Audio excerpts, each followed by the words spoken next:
Well, welcome on the podcast, Saadiya. It's a pleasure to have you here. Saadiya is the CEO for Urban Shelter. Welcome to Dubai, and thank you for being here with us today.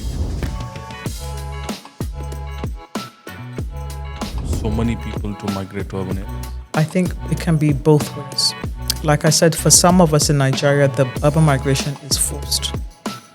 It's migration due to insecurity. So that's the main point you mentioned.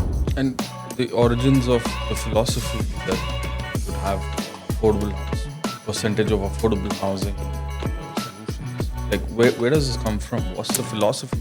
So our founding chair, when he was setting up the organization, he felt two things are happening in Nigeria. He said birth rates are only going to go up. And he said people are always going to want something affordable, but they're going to also want something safe, something of quality, and something affordable. And that gave birth to this idea of, okay, what can we do as an organization? What does the quality of life look like? Do we want to raise our children in concrete jungles? Do we want them to be in and out of lifts going 50 floors? You and I didn't have a childhood like that. You and I had a childhood where there was lots of tree climbing, where we would leave the house in the morning on a Saturday and come back when it's around 7 o'clock Maghrib time or whatever. It's lovely to reconnect with you, even though at 𝐻𝐻𝑖𝐥𝐻 you were speaking and we didn't interact much.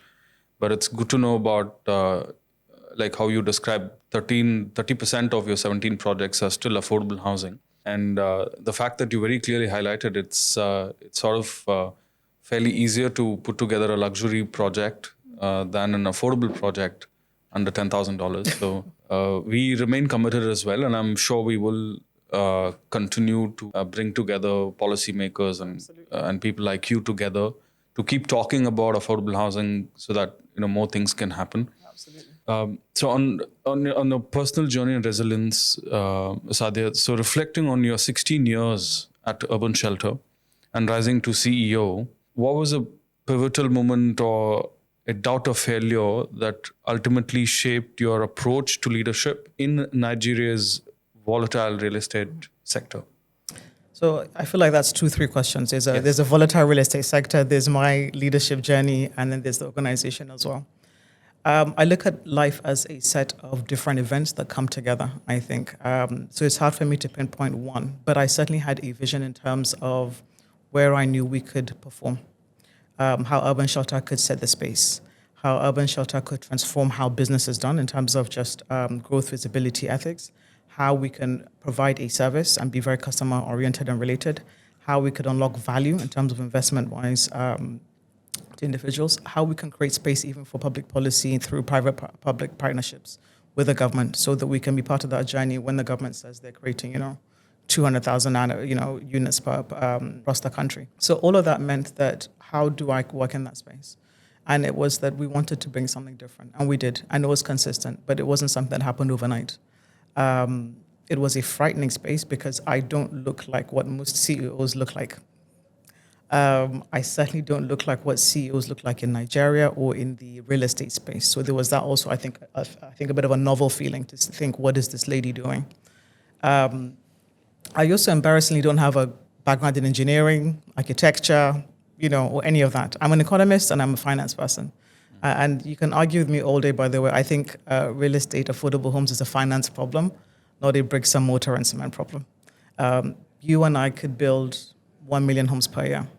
But I can assure you, you and I will not have 1 million clients that can afford to or that will have the financial tools to get onto that property market.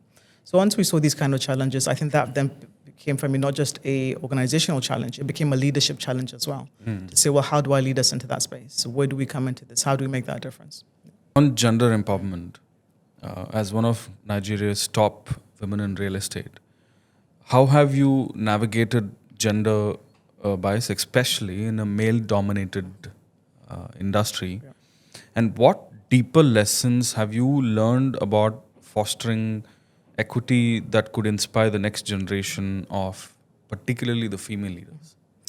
So I've been purposefully what I call blind or obtuse. I know you're judging me. I'll go to a meeting. I am undoubtedly almost always the only woman in the space. I am the only woman in that conference, in the meeting, in the panel. I don't make a show of it. I go in knowing you're going to underestimate me. And I take pleasure in using that to my advantage, whether it's for negotiation, whether it's for signing agreements, whether it's for anything, because you've identified a weakness that most people have, a bias they have, whether consciously or unconsciously. But my approach, like everything I put really in life, whether it's personal or professional, is I like to bring 100% to everything I do. So you may not realize it when you sit with me on that table, but certainly within 5 minutes or so, you'll understand that what I'm bringing isn't because I'm a female, it's because I'm bringing in a set of skills that actually is really uniquely tailored to the kind of industry I work with, that have a value proposition that most people don't as an individual, and a value proposition in terms of just how Urban Shelter or companies like Urban Shelter add to growing economies, whether it's through job creation, whether it's boosting local manufacturing to the entire economy as well. And that brings in respect of itself. So that's been interesting. What I would encourage about kind of gender inclusivity, especially in the next coming generations, and I do a lot of conversations with kids and going through high school, going through university. And I always say it's never a competition, actually, in terms of men and women, because I think you need not just the both, but we need you. I won't be naive to say I am in so few rooms that I cannot advocate for myself. I'm going to need you when you're in Dubai to say, oh, I know a lady in Nigeria. She would be really good for this speaking role, which, of course, is what happened 2019. If you're having conversations in, I don't know, the masjids because there's a nikah happening and I'm not going to be there and they're looking for a minister in housing, mention my name or mention some other lady's name. And then let's even dial it to everyday what I call leadership or championing and advocacy. If you're in a meeting and your entire space is full of men, ask yourself why you don't have, let me use names I know, Anu, why you don't have a Fatima, why you don't have a Sasha, and make sure that you drag them along into next meetings. I think that's really important as well, that we hold ourselves accountable. And I would say the same for even, young kids or young adults in university. If you're in an engineering group, an engineering department, and only 2%, 5% of the entire cohort are women, have the grace to encourage and go to the dean or to the head of faculty and say, I really think the next year's batch we should see how we can encourage more women. Part of the things we do at Urban Shelter is actually that we do a lot of scholarships for trying to get women into more STEM education. We do a lot on the back end when we notice the kind of things that are causing women to not take those opportunities, whether it's out of fear, whether it's lacking ambition, whether it's even just looking for hygiene projects because the menstrual cycle means they can't get to school and things like that. Well, how do we support it? So I believe in everyday advocacy. I think, yes, it can be very big policy pronouncements, which of course the government should do, but I also want to dial it down to you and I and how we can advocate for that space for women, how we can create space. I'm really pleased with what Urban Shelter is doing. We have more women working in the organization than men, and I'm really happy about that. I have to confess, once you get to management positions, it drops to about 35, 65. But then we have the person that heads projects in its entirety, project development, retail, commercial, and residential, is a lady. And I'm really happy about that. And then, of course, there's me. But it gets better. In terms of our board governance, and so we have 60% women, 40% men. So that diversity and what it brings to, I think, how we work, I think it's definitely part of our success story. Yeah. And do you lecture in universities? Do you meet students also? We do a lot with students. I was on something 2 weeks ago. I'll send you the pictures after this. I was on a program 2 weeks ago. And again, 8-man panel, and I was the only lady. And I was running late because I was given a time slot of 12. I thought the event started at 12. They were doing this thing where they only wanted me to come for an hour, whereas I would have been happy going there at 9. But I came in 12, sheepishly, very embarrassed. Panel was then, I sat down, and in a row of 9 men, I was the only lady. And the organizer, a lovely lady, whispered to me, and I said to her, I'm so sorry I'm late, I don't do this. She goes, no, I'm so glad you made it because I didn't know how to encourage the girls in the audience about more girls in STEM, the irony, because there were no women on that panel. But also, it isn't that we don't exist. It's just your set of friends tend to be men, and it's understandable because you're a man. My set of friends will tend to be women because I'm a woman. There are, of course, exceptions, but we need to get away from that echo chamber where the only voices we hear are the voices that sound like us. We need to have that diversity to say, well, what are other men or women doing, and then drag them into that conversation as well. I always make space, even if you're not careful at the end of this conference, you know that when they always say, do you have 2 minutes to say something, I might raise 30 seconds, something to do with gender, because I think it is our responsibility. When half of your society isn't allowed to grow, to flourish, to contribute to everyday living, to contribute to the growth of an economy, to the GDP, to success stories, I think it's almost self-inflicting damage. Who wants to live in that kind of economy or in that kind of society? Certainly not me. Yeah.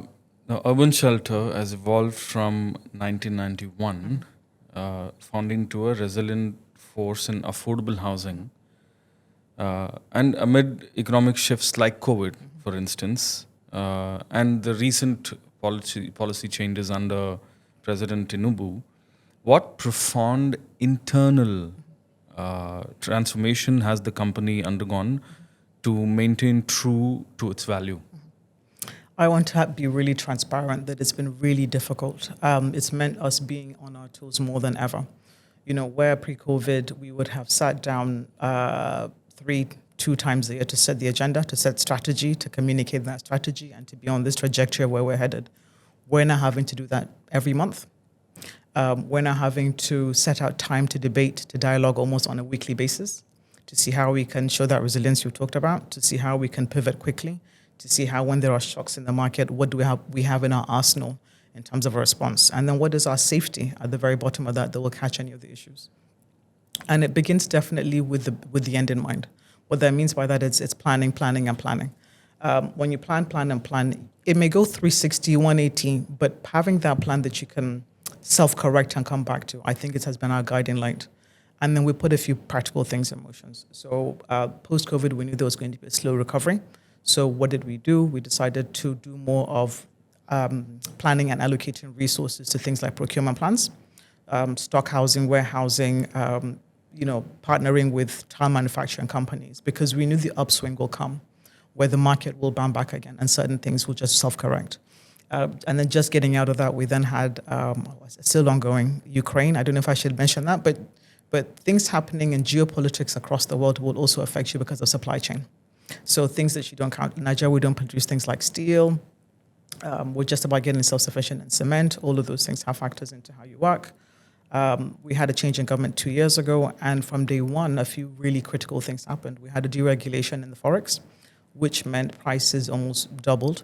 We then slid inflation from about 11, 13% to about 30%, and we all know what that can do in terms of real estate. Real estate is something you can lock down investments, anything from 12 months to 36, 48 months. It can take it kind of has a long-term profile to it.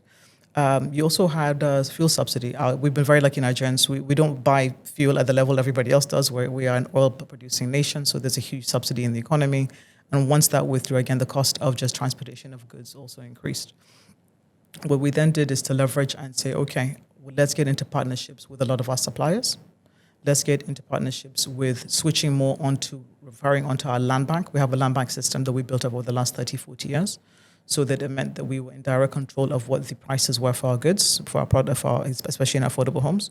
We boosted capacity for our. We have links with not just links. Sorry, we are sisterly associated company with red brick manufacturing company called 𝐁𝐮𝐢𝐥𝐝 products. It's about an hour away from where we work generally.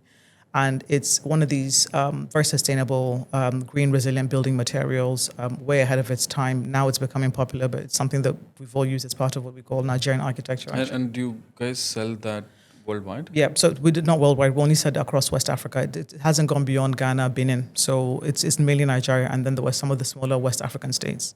But what we did is to boost their production also so that it can feed into our affordable sector. So again, and there was a price control that we could afford to do in that respect. So we could maintain those margins on the affordable homes. So there was a period of stability. And then we had one or two, again, in the spirit of transparency, we had one or two what I call very high-end projects that was just already in that point where you're in too deep, but you can't pull out. And we literally just said, we're going to pause on this. We're going to pause everything on sales. We're going to pause everything in terms of construction, in terms of project management. We went team to team meeting clients that thankfully about 70, 80% of them have been part of what I call the urban shelter journey. They've been buying urban shelter products from day one to say to them, we're all in this. And the good thing is, or rather the scary thing is, we're all in the same Nigerian economy. So we knew that things were rough. And it was amazing kind of this reciprocity, that's the word I'm looking for, where you understand where I was coming from. I understood where you are coming from. And clients were willing to wait and understood that their projects would be about 6 months delay. And in fact, I'll take an opportunity to say thank you, clients. They were very, very patient. It was unbelievable, and it was such a show of support to say what urban shelter meant to them, and for us also what clients meant to us. So that's a long-winded, but it wasn't ever a one silver bullet. We pushed and levered, subtracted, minus, engaged in all sorts of different strategies to kind of get to a point where we knew, okay, this is stabilization period and we'll come out of this soon enough. Yeah. In a country facing massive housing deficit, how does Urban Shelter grapple with ethical tension between profitability, true affordability, especially considering 30% of the projects are affordable housing projects, and what's one or two innovative solution that you're championing to bridge the gap for the underserved communities? So I'm hearing underserved communities. I'm hearing deficit and affordability again. I think I missed. So in a country with massive housing and deficit, then ethics, both and purpose. What the ethical tension between profitability and affordability and the underserving communities? So I'll call that what I call purpose and profit. And it has to be something that organizations take up the cause to do, to understand that certain things are beyond profits, or that profits have to be sacrificed for the greater good. And we've targeted to say, look, a certain number of our products have to go to underserved communities. And you'll be shocked, I don't know if I'm allowed to say this, women always get discounts at Urban Shelter. So sorry. Women will always get discounts because, again, we understand women are just paid less, whether they have equal productivity with other men, they just don't have the same access to finance that men do. Excuse me. And it's something we've recognized. And it can be quite significant, actually. We've also then partnered up with quite a few mortgage organizations. We partnered up with mortgage organizations in the private sector as well as in the as well as in the government space. And in the government space, there are a few really interesting ones that have come up recently. There's the Nigeria Mortgage Refinance Company. There's the Family Homes Fund. There's MREF, excuse me, that's much newer. I hope they don't mind me mentioning this. There's a Stanbic group in Nigeria, is very big on housing. They are a fantastic group in housing. And we're doing a pilot program with them now for 100 plus units that's going to come into this brand of affordable homes. So what we did is to say, when I mentioned earlier about finance being a bigger problem than housing, it's because really it is actually a bigger problem than housing. We can create the houses, but you still will not be able to serve. And we bridge that gap to afford to come through and be not just the developer, but also to be the intermediary to see, well, how do we get our clients financial options so that if they're coming to buy that $10,000 home on a salary of $1,000, how can they do that? And suddenly, where options are actually available for that to kind of unblock.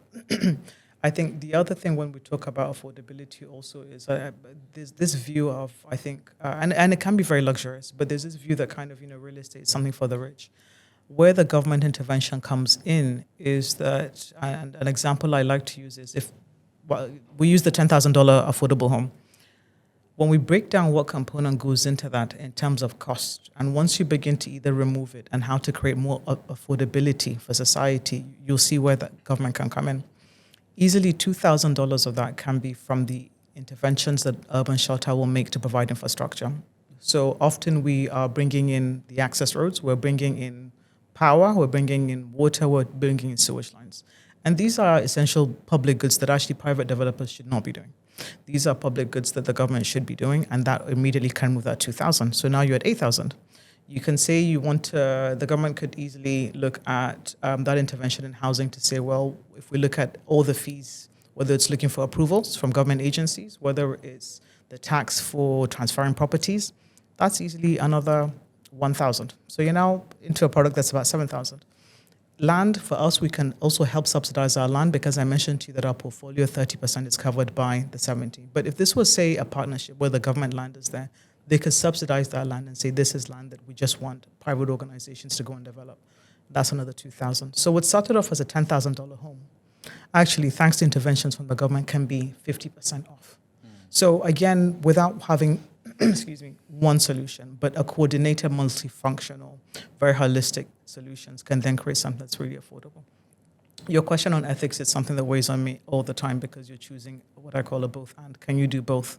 How do you work? And this isn't, I have to say, it's not specific to just real estate. It's not specific also to Nigeria as a company. I think so long as you're doing any business, whether it's your child selling lemonade in the front of the yard, there's always something ethical about what you choose to do and what you don't choose to do. And we easily walk away from things that don't work with our ethics. I get comments I get a lot is, Saadiya, do you guys not like money? Are you sure you don't want to go and do that contract? I have huge respect for government, but we don't do contract work as an organization. There are certain measures that we're not willing to take, and that certain sacrifices in terms of how we are run, how the vision of our founders tell us to lead, that we have to be careful about the kind of businesses we take, whether it's with private sector, whether it's with government, and we have to walk away. A lot of people will look at us, we're a large organization, but we could probably have grown faster. Part of it is the sacrifice you make for being able to sleep well at night, to know that, look, I'm not cheating society. Profits are being made and profits are being grown, and you're expanding in terms of across the country, trying to get into West Africa as well, doing a bit of foray there. And that's okay. That's the trajectory that we put. We're not at a level of an organization that's, say, 5 years old. And the kind of risks they're willing to take isn't the kind of risk that a 40, 50-year company like Urban Shelter wants to make, because we're building legacy. There is no point for us to prove. We're in our own race. We're thinking, how can we do projects better, more efficiently, and so on and so forth. You mentioned innovation. Innovation for me is really interesting because it's such a big word that makes us think of like Terminator, like it has to be machine work. And it's not. Innovation for me actually can be really basic. Innovation is like the bread bricks I mentioned. Innovation is understanding that power and energy should be viewed like a service. So what we've decided as a company the last few years to do is we've gone fully solar for all of our common area spaces. And then there's a commercial project that we've gone actually fully off-grid and it's going solar. So that's what we're championing. It won't go across all projects. I think it'll be easier to do on commercial and retail because you know that the working time is, say, 7 to 7 or 7 to 8. Whereas for residential projects, it can be 24 hours a day. We partnered up recently with a water metering company as well, so they can do smart water metering so that we can be part of conserving water, which is a huge deal right now. Of course, water conservation, water sustainability. We are partnering, not just partnering, we sustainably only purchase our cement from a particular supplier, that their requirements for production is actually much better than the standards the EU has. Not just even Nigeria, it's EU, their standards are better than EU. So those are things that I think we're consciously trying to do. There are other gadgets. People say smart home this. For me, those are gadgets. I like to look at things that kind of, how's it impacting society? A smart home would impact you personally, but solar power, water conservation. We've also just piloted a biodigest facility also in one of our residential homes to see if that can also power the estate. So those, I think, are things that are really impacting society and community, and I'm excited to really be part of that. And the origins of the philosophy that you should have an affordable house, percentage of affordable housing solutions. Like where does this come from? What's the philosophy behind it? So our founding chair, when he was setting up the organization, he felt two things are happening in Nigeria. He said birth rates are only going to go up, and he said people are always going to want something affordable, but they're going to also want something safe, something of quality, and something affordable. And that gave birth to this idea of, okay, what can we do as an organization? To be fair, we've never had what's the minimum or the maximum? Should we go fully 100% affordable? Or should we go just 5% affordable? The figure has never kind of wavered. And we tend to waver between the 25, 30, 40%. And the reason we're there is so that we can stay within this line of being able to achieve both purpose and profit, so that we're not 100% kind of high-end selling $1 million homes, but also understanding that for longevity, for sustainability, for the growth of the company, being solely at the $5,000, $10,000 end of the market would also be very difficult. So the vision really came from our founder, and it's something the last two C's. I'm now number 3. We've carried on that belief, that ethos that drives us to say this is a part of our responsibility to society. This is how we're also helping impacting the economy. This is how we're providing safe homes for lives. We understand that homes provide dignity, they provide education, they are safe havens. It's your recreational area, it's your spa, it's where you go to just relax, it's education, it's even where businesses start. All of us, a lot of people start their businesses from at home. Whether it's music, the number of bands that started off because they've been playing in the backyard and suddenly they're now international stars. So we just recognize that homes are so much more for that, and that everybody deserves a home. It's everybody deserves a home. Yeah. Oh, I agree to that 100%. With climate change and urban growth, we see tons of people that are moving to the urban areas. the pressure is on the infrastructure. Now, what deep philosophical shift in design and development is Urban Shelter embracing to create not just the spaces but sustainable communities that not only shelter them but also enrich their lives? Yeah. So, one, Nigeria has a huge population. We don't know how many of us we are, by the way. I think anything from 250 to 300. 300 we don't know. Yeah, we are. don't know. It's like 250 to 300. Because every time we do a census, problem solving. But what's fueling a lot of the urban migration right now is, I think, three-pronged. You've got birth rates are still up. Not just in Nigeria, sub-Saharan Africa, it's actually quite typical. You then also have a lot of insecurity issues happening in certain locations, so that's also driving that growth pattern. And then the hubs that have been successful continue to be successful. So commercial hubs like Abuja, Lagos, Port Harcourt. So you then also have young adults moving into that location as well. And I agree with you. You can see it daily. It's putting a huge, what I call pressure on infrastructure. Some of it is what I call hardcore infrastructure that you and I expect, roads, bridges, things like that. But it's also putting significant pressure on soft infrastructure, sports facilities, hospitals, and so on and so forth. Parks, something as simple as parks. I used to take my child at the time and you could run around. Now you literally can only put a handkerchief to go for a picnic. You're having like standing for your picnics. So you see that every day. At Urban Shelter, what we're trying to do now is, and we're a bit late, let me confess, but we're trying to what I call build communities. So rather than working in spaces of, 1 hectare, 5 hectares, we're looking at 200 hectares, 100 hectares. We've got 100 hectares in Abuja now that has an amazing plan. And then if you're familiar with Nigeria as well, about 2 hours away, there's 200 hectares in relatively close locations. So we want to consolidate in Kaduna State as well. We've got about another 150 in Niger State. So one, the attack is to look at areas that are near enough vicinity to Abuja, the capital city, so that people can go back and forth with ease in case they need to. Because part of the thing is we've noticed with numbers, our data is showing us people want to be near the capital hubs, Lagos and Abuja. So rather than being within central Abuja, how do we create hubs near it enough, whether it's a 1 hour commute route or 90-minute commute route? And then, like I said, if we build large scale as well, you leverage on the economies of scale. You're building communities that allows for you to just not say, I'm living in a house. You would have to choose to leave a 200-hectare estate.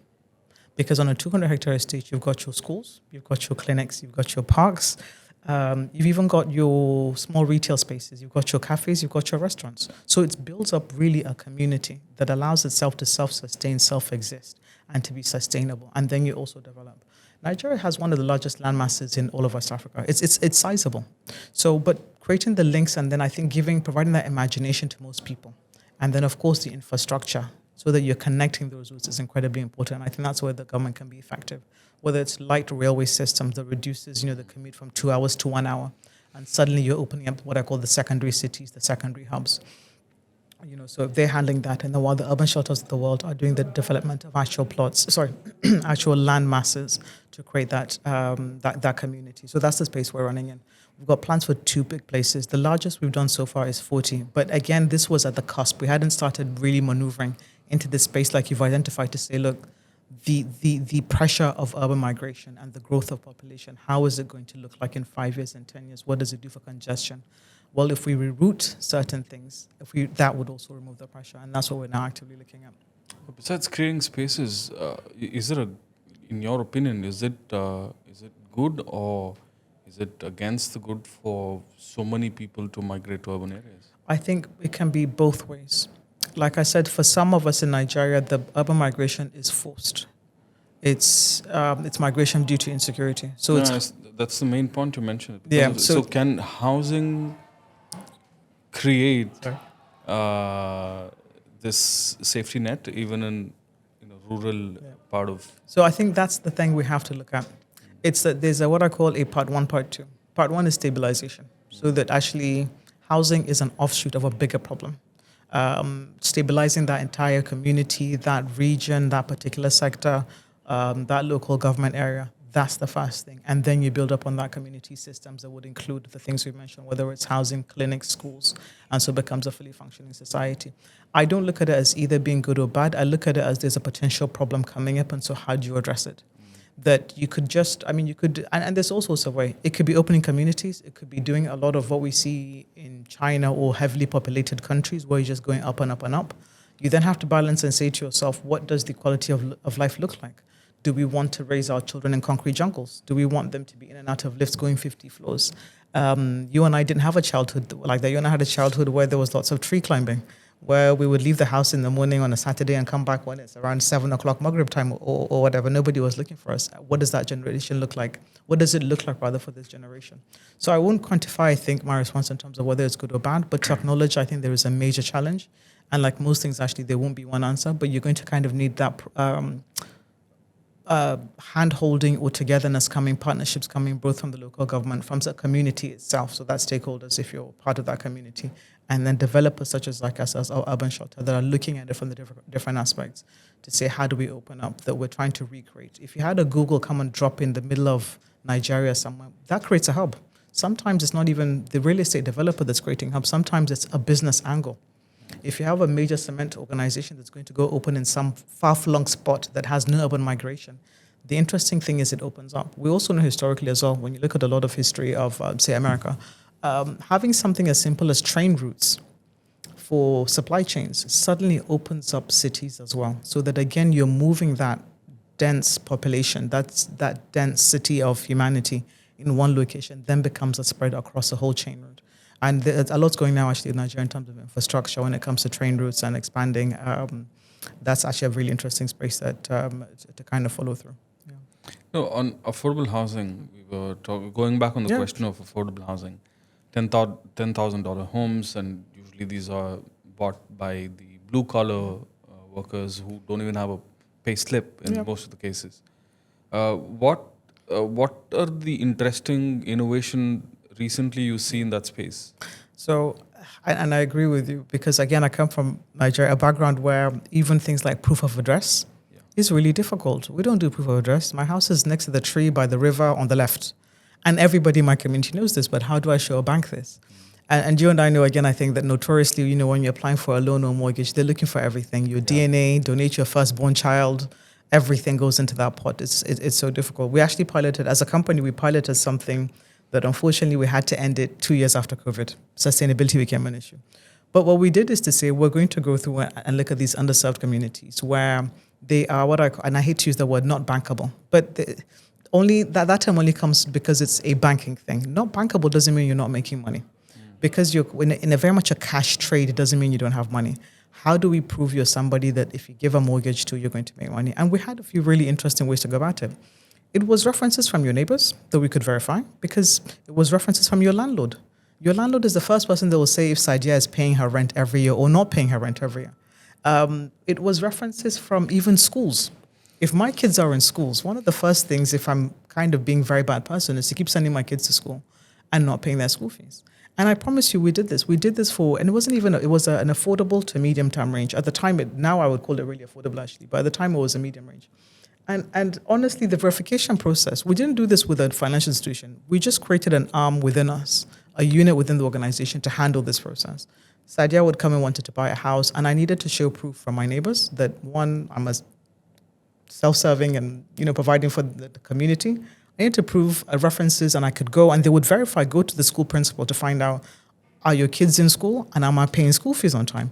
The landlord as well. And once we had this, then we actually would create a 5, 6, 7 year mortgage, which doesn't sound like much, but you have to remember, this is a country where mortgages are for 1 year from a commercial bank at double-digit interest rates. Wow. And because we're a what I call predominantly Muslim organization, we couldn't even charge interest. So that was also another angle. So we had this 5, 7 year internal mortgage. 2 years into the development, when we finish, you would actually move in to your property and continue paying until the end of year 7. It was hugely successful. I'm so happy we were part of it. I'm sad that we had to withdraw it because COVID came in and everything kind of, I wouldn't say everything kind of collapsed, because I'm still something that I want us to tweak and see how we can go back to it. It was amazing. Wildfire. It covered a close to 20 hectare development, basically. This is how we ran it. So again, the innovation wasn't something really super technical. If anything, we dialed it back actually to the grassroots of it, what I call, to kind of really get in the messiness of it. There was no punching numbers. There were no emails and, RRRs and IORs. It was to go to neighbors. It was to go to schools. It was to do verification exercises and things along those lines. So, but again, this is one company. And I would love to see that other organizations are also thinking outside the box and not just kind of going to that default, have to go and get a mortgage, have to do this, have to do that. But actually to see at every level, how can we be more customer-centric? There's also what I call a financial literacy or sensitization I think we have to do. Yes, it exists more towards those at the lower end of the pyramid than the high end of the pyramid, but financial literacy is also really important. Expectations are also really important. Planning is also really important. Most of us, when we're going to buy properties, you don't go in and say, I'm ready. You have a plan. I think begin with the end in mind. I'm planning on buying property in 2 years. Okay, it's because I'm saving for a deposit of X, and this is what's going to get me. The expectations one is really interesting. I get a lot of young couples that come into the organization and they want to buy a 5-bedroom. And I'm always surprised because unless you're having quadruplets and your mother-in-law and your father-in-law is moving you, why do you as a young couple need a 5-bedroom house? Most of us start off in the studio or a 1-bedroom. And then you say, okay, once the new baby comes, we'll move into a 2-bedroom. Okay, now they're triplets. Okay, now we might need that 4-bedroom. And so this property expands, not just expands, but you also then are more migration-wise when it comes to moving from property to property, because your needs also are changing. Rather than day one, 5-bedroom house that is what for? You've locked your investment kind of to something you don't need at that point. So I think that education also is important for buyers, regardless actually of financial income. Yeah. The story you narrated about the innovation that you bought in is a very inspirational it works so well. Yeah, it did. And I do really hope that trying to tweak a few things. Yeah. People adapt to it, and also you guys bring it back. Yeah. Who funds it? The urban shelters funding it? You collect mortgages? We funded it. We funded it internally. We raised equity internally. We knew that the projects would. We quite a bit of science and data to it. Obviously, we knew what the cost of construction was going to be. We knew what we needed to raise in terms of what I call hardcore construction, and then what we needed to raise in terms of finishes of construction. And once we did that, then we knew how much we needed to raise, whether it was from deposits. We also knew that we could leverage on the numbers and size. So we didn't do this because of 50 units. We did it because it was 1,000-unit, estate where there could be certain shared economies of scale from whether you're going to do an access road of a kilometer for one house or 1,000, it's going to be the same price. Whether you're going to draw in power lines for one property or 1,000 and so on and so forth. So that helped kind of what I call distribute the cost of doing it. I made it a bit more effective. But we did. It was an internal thing. And it goes back to your question in terms of purpose and profit, in terms of ethics. We didn't have to do it, but we had such a rise at the time of people coming and saying, we need affordable house. We need affordable houses. Oh, I've tried this, I've tried that, and it's not working. And it was such a struggle to speak to the financial sector at the time. It's much better now. I mentioned earlier there are 2-3 organizations that are doing a lot actually in the space for finance side. But at the time, we kicked it off, I think 2014, 2015. There was very minimal in that space. And we felt, okay, look, let's maybe part of our internal discussions is we need to be pace setters, by the way. So this might be something for us actually to look at to see how do we do it? How do we run it? How can it be self-sustaining? And none of us could foresee COVID, unfortunately, obviously. And that was the reality of it. But I'm excited that it was workable. It tells me there are a lot of really good learning lessons from that. Story. Yeah. It's an incredible story. And, through this conversation, you have mentioned begin with the end in the mind a couple of times. I would like you to elaborate that for especially the Nigerians who are going to be, listening into this discussion.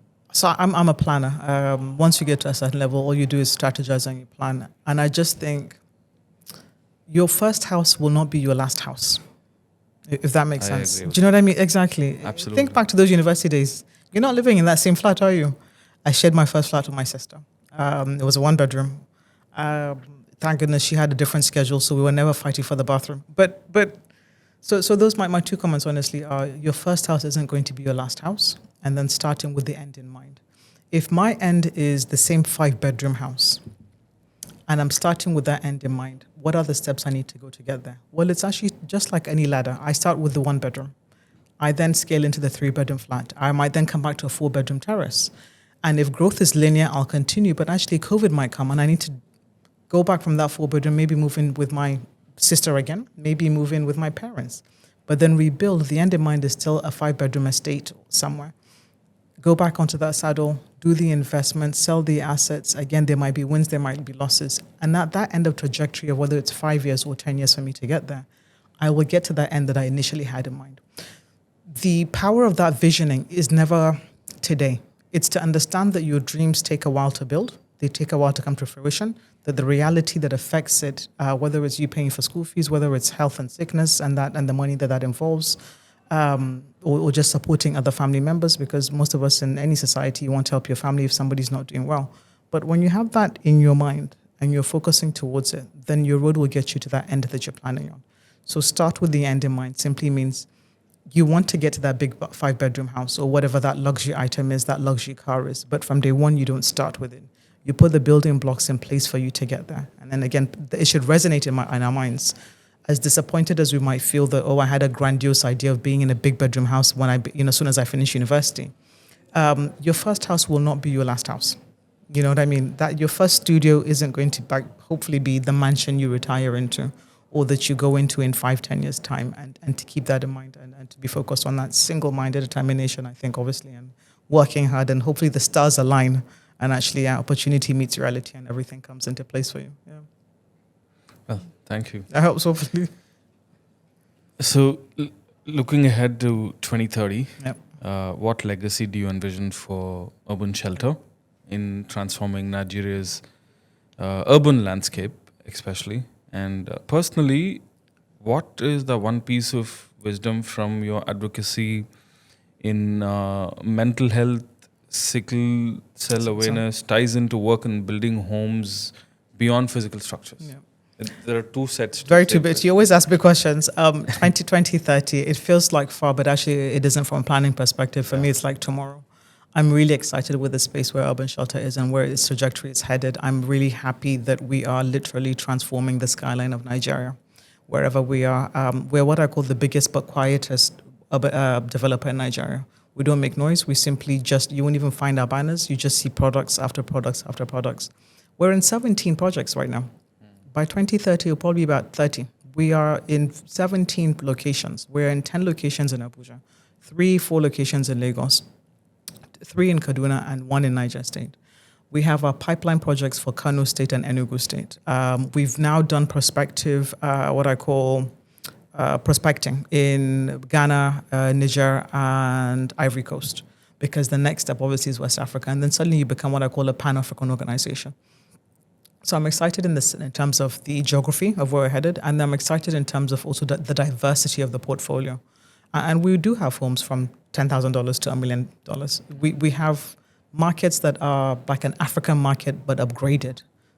We have proper malls that you go into, like you're in Dubai or anywhere else in the Middle East or in the Western world.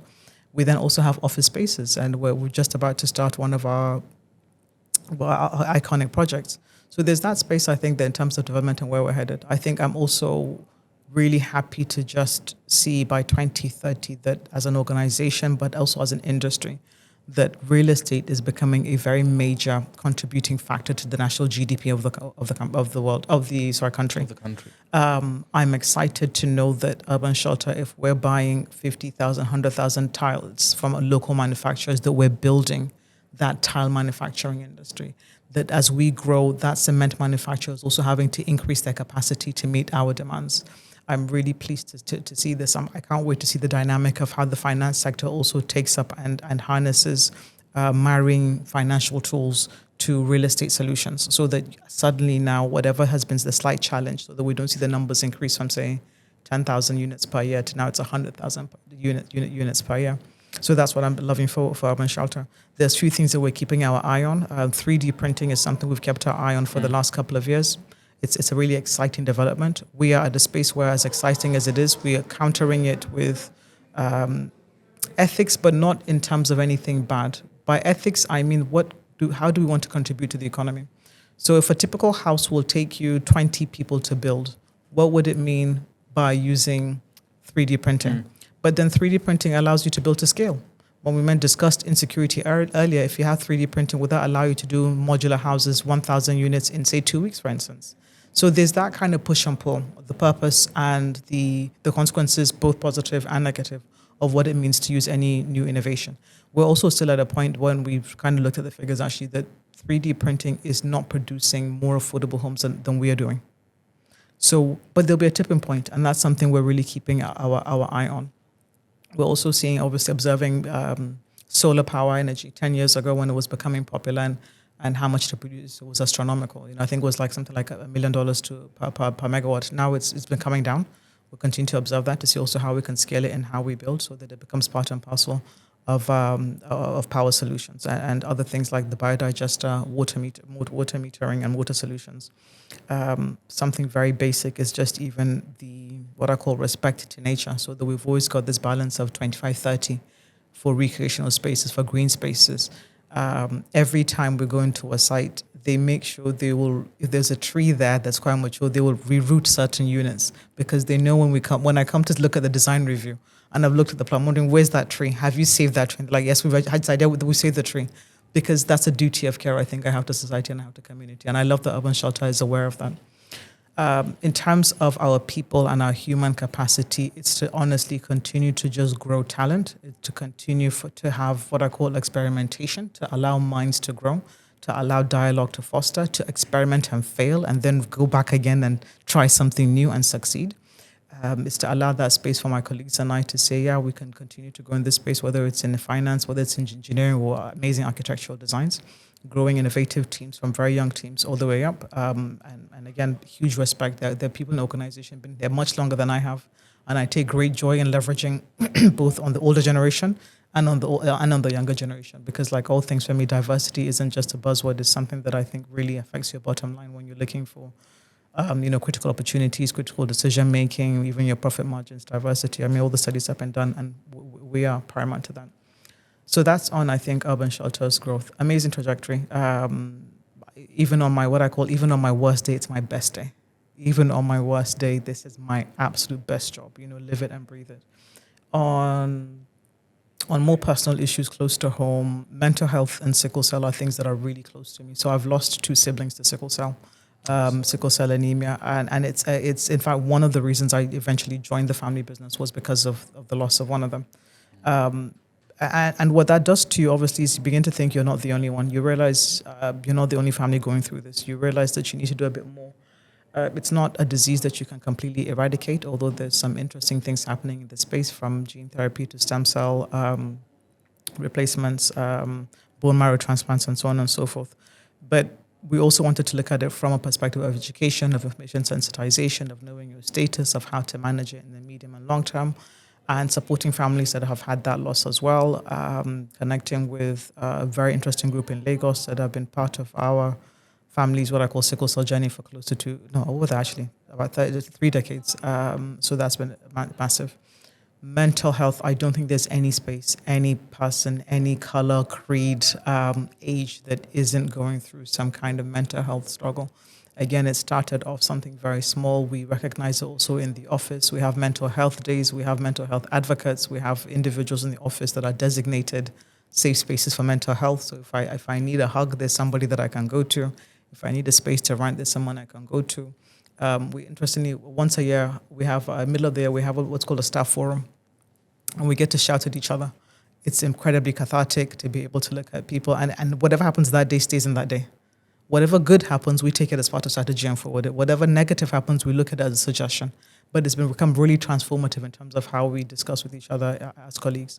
So mental health and just putting a number of psychological safety to allow people to do more emphatic listening, to give them space to complain without recrimination, without blame, to take accountability, but without what I call fear, which is, I think, a fine balance. So I think that's also on mental health. Yeah, we do a lot of what I call sponsorships as well for seminars and workshops and things like that. Yeah. At the beginning of this conversation, you mentioned life is a culmination of sequence of events that happen.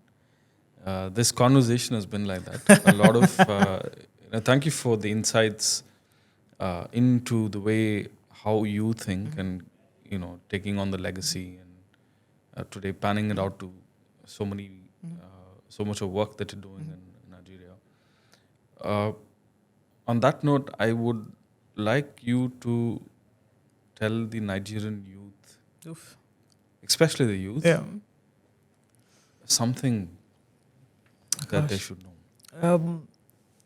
I want Nigerian youth to know they have purpose, to not be afraid of ambition, to not let fear hold them back, to know that they are the best generation, honestly, to come.